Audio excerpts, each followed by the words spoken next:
Une autre difficulté de la généralisation qu'il cite page 32, c'est qu'il y a les variations de variété à variété. Alors là, je ne suis pas d'accord du tout, parce que l'exemple qu'il cite sont des espèces. La variété, c'est une lignée pure obtenue artificiellement par l'être humain au sein d'une espèce. Or, il cite la grenouille verte, qui a un nom latin, donc qui est une espèce, et la grenouille rousse, qui a un tout autre nom latin, vous ne voyez même pas dans le même genre, et qui est aussi une autre espèce. Donc là, c'est de la variabilité interespèce. Il dit on ne peut pas généraliser parce que la caféine agit directement sur le muscle de l'un et il faut léser le muscle de l'autre pour qu'elle agisse. Alors, le problème, c'est que il ne fonctionne pas comme un scientifique, il ne cite pas ses sources, donc je n'ai pas pu aller vérifier cette donnée. Si c'est vrai, l'interprétation la plus simple que je vois, c'est qu'il y a autour de la synapse, il y a très souvent du tissu conjonctif qui effectivement va empêcher la caféine d'entrer entre le neurone et le muscle. Et la caféine, elle remplace le rôle de l'acétylcholine et elle induit la contraction musculaire. Et donc s'il y a une couche de conjonctif, elle ne peut pas se glisser dans la synapse et elle ne peut pas agir. Ce qui n'est pas du tout une contre-indication à la généralisation de la théorie selon laquelle le neurone, par un neurotransmetteur, agit sur la contraction du muscle.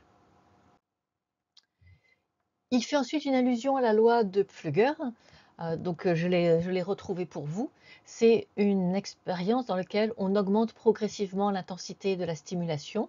Quand la stimulation est relativement faible, l'animal, donc qui est une grenouille, ne retire qu'une patte. Plus la stimulation est importante et plus le retrait de la patte est importante. Et si on fait une stimulation qui est vraiment très très forte, l'animal retire aussi l'autre patte de l'autre côté. Et cette expérience peut être réitérée chez le lapin, qui est aussi un animal sauteur comme la grenouille, mais pas chez les animaux qui marchent en diagonale, en avançant par exemple la patte avant droite et la patte avant gauche. Et donc à ce moment-là, eux, ils vont avoir justement ce même pattern correspondant à la symétrie de leur marche dans leur réponse à la stimulation électrique ou ici une stimulation chimique. Donc la loi de Pflüger en elle-même est fausse. Comment on l'interprète aujourd'hui? C'est qu'en fait ici vous avez ce qu'on appelle la moelle épinière et il y a à l'intérieur de la moelle épinière des réseaux de neurones qui sont particuliers à chaque type de marche. C'est quelque chose qui se met en place et qui s'acquiert. Et bien sûr le réseau neuronal d'un saut et le réseau neuronal d'une marche ainsi que le réseau neuronal d'une nage ne sont pas les mêmes.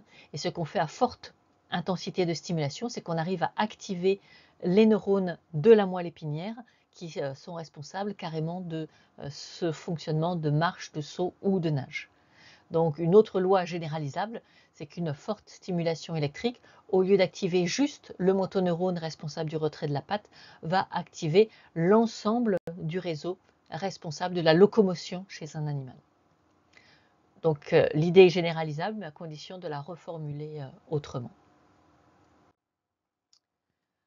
Il dit aussi que la difficulté avec l'organisme biologique, c'est qu'un organisme biologique est une totalité. Donc quand on enlève un organe, ça retentit forcément sur une autre fonction. Donc ça, c'est ce qu'en biologie, nous appelons des fonctions intégrées.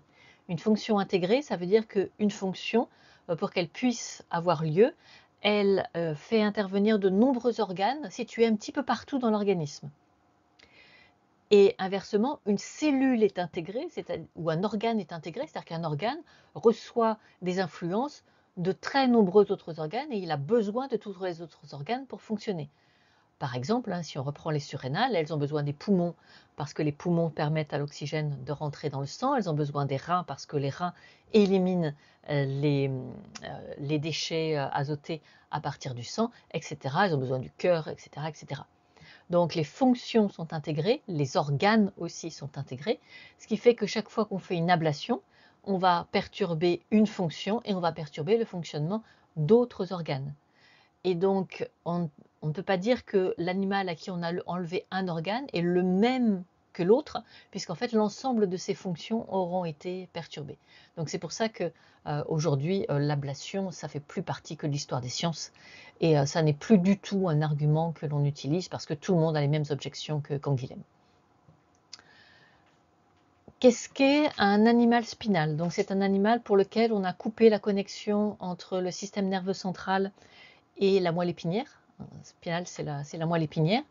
Et il y a une forme de récupération de l'automatisme parce que le système nerveux central émet et reçoit des informations à partir de la moelle épinière. Donc le fonctionnement normal de la moelle épinière, c'est en interaction avec le système nerveux central. Et quand on coupe cette connexion, on retrouve une sorte de fonctionnement, mais automatique, de la moelle épinière, indépendamment de ces connexions.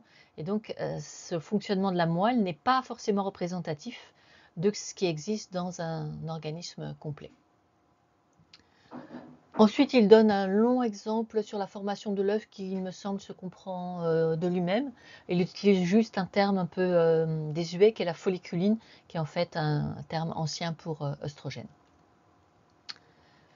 Il parle aussi de l'irréversibilité en prenant le cas de l'irréversibilité du développement embryonnaire. C'est vrai que le caractéristique du développement embryonnaire, c'est que chaque étape est irréversible. Aujourd'hui, ça s'interprète par ce qu'on appelle un manque de compétences. Alors une compétence cellulaire, c'est la capacité d'une cellule à répondre à un stimulus pendant un temps donné. Donc très concrètement, ça veut dire que pendant ce temps-là, la cellule, elle a des récepteurs à un signal, mais qu'ensuite elle n'exprime plus les récepteurs à ce signal. Et donc même si le signal réapparaît de façon naturelle ou parce que l'expérimentateur l'induit, eh bien elle ne répondra plus parce qu'elle n'a plus les récepteurs pour décrypter ce message. Donc ça, c'est des phénomènes irréversibles qui se produisent généralement en chaîne, puisque c'est des interactions entre cellules qui font que les compétences apparaissent et disparaissent.